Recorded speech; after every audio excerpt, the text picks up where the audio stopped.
Amazi ni ingenzi mu buzima bwacu bwa buri munsi, kuko umubiri udafite amazi cyangwa se igihe umuntu afite umwuma mu mubiri we, kuvuga ko umubiri we ufite ibibazo byinshi bitandukanye ndetse bishobora no kuvamo n'indwara. Nk'uko tugenda tubibwirwa cyane, yaba ari ku maradiyo, waba wegereye muganga cyangwa se n'ahandi n'ibitabo tugenda dusoma, byose bigenda bitubwira ko kunywa amazi ari ingenzi mu buzima bwacu kandi ari meza, kuko adufasha kwirinda indwara kandi akaba yatuma umubiri wongererwa imbaraga. Uyu munsi rero tugiye kureba ese ni gute ushobora kumenya ko amazi unywa ahagije mu mubiri wawe. Ese aho ntiwaba amazi unywa ashobora kuba arenze ingano ukeneye mu mubiri wawe, cyangwa umubiri wawe ukaba ufite umwuma kandi uzi ko ushobora kuba unywa amazi? Aha rero tugiye kureba ingero nyinshi zitandukanye zishobora kukwereka ko amazi unywa mu mubiri wawe ahagije cyangwa se ukaba warengeje ingano wari ukeneye.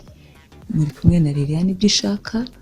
Nimba ugeze bwa mbere kuri ino channel, wakora subscribe, cyangwa se nimba utarayikora wayikora, kugira ngo tujye dukomeza kugenda tuganira ku bintu byatuma ugira ubuzima bwiza kandi bitaguhenze ndetse bishobora kuba biboneka hafi yawe. Ntabwo turi buganire cyane uyu munsi ku byiza by'amazi cyangwa se ibibi byayo. Icyo turi burebeho cyane ni gute ushobora kumenya ko amazi unywa ahagije.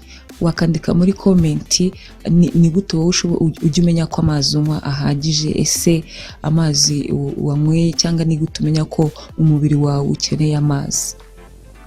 Rero turebye ku bintu bishobora kukwereka ko amazi unywa ahagije, turahera ku nkari unyara.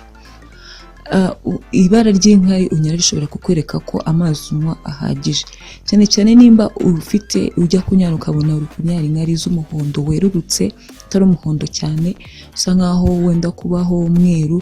Icyo gihe uzamenya ko rwose amazi unywa ari ayo, nta kibazo ufite, ntukeneye kongera, ntukeneye kugabanya, ahubwo ukomereze kuri iyo ritme y'amazi unywa. Ariko rero nimba ugiye kunyara ugasanga inkari zawe zirasa nkaho zabaye umuhondo mwinshi, cyangwa se umuhondo wenda kwirabura, uri kugenda wijima, icyo gihe uzamenye ko ufite ikibazo cy'uko amazi yawe ari makeya mu mubiri. Noneho utangire, yaba ari ibiryo ukeneye kurya byongera amazi mu mubiri, yaba ari amazi wanywaga uyongere, kuko aho ngaho biba bikwereka ko ingano y'amazi uri kunywa ari makeya.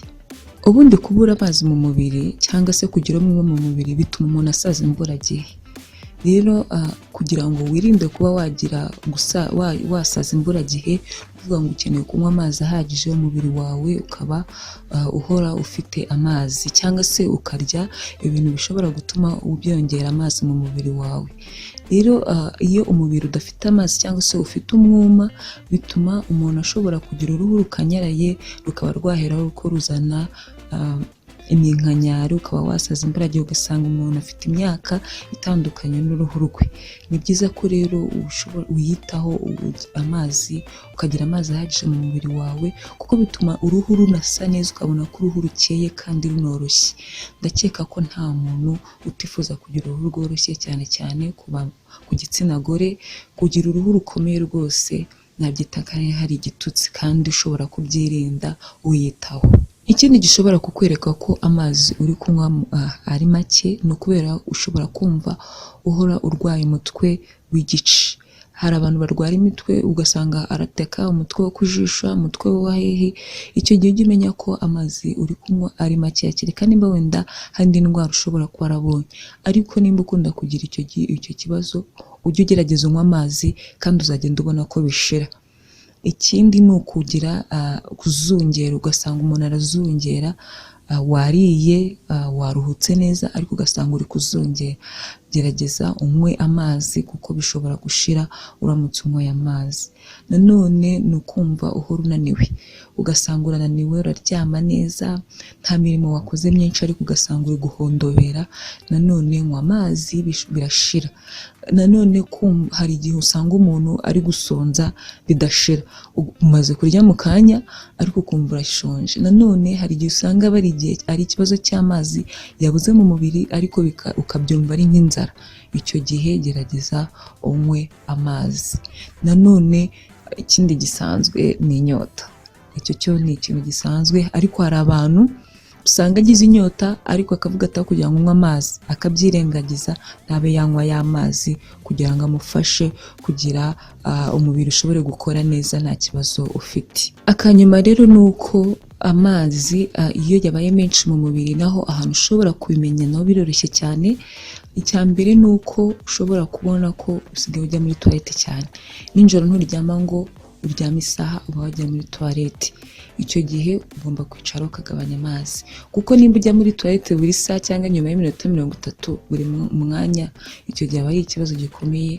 Ndumva nta n'ikintu waba uri wicaye ngo ukore ukirangize, kuko akazi kaba kabaye toilette. Icyo gihe rero ugabanya ingano y'amazi unywa. Ikindi ni uko ibara ry'inkari unyara, nimba uri kunyara inkari zisa zabaye umweru zerurutse zitakigira isura zisiri gusa n'amazi, icyo gihe umenye ko aho ngaho ufite ikibazo cy'uko wanyweye amazi menshi arenze umubiri ukeneye, kuko binaniza impyiko bigatuma impyiko zikora ku rwego zitakagombye gukoraho, bikaba rero byatuma umubiri nanone ugira ibindi wangirika kubera ko wanyweye amazi menshi. Tuzareba uko kunywa amazi menshi arenze umubiri ukeneye ingaruka zishobora kukugiraho, nabyo zirahari tuzaziganiraho vuba aha. Ariko iramutse unyweye amazi makeya ho ingaruka turi buzivuga ubu ngubu.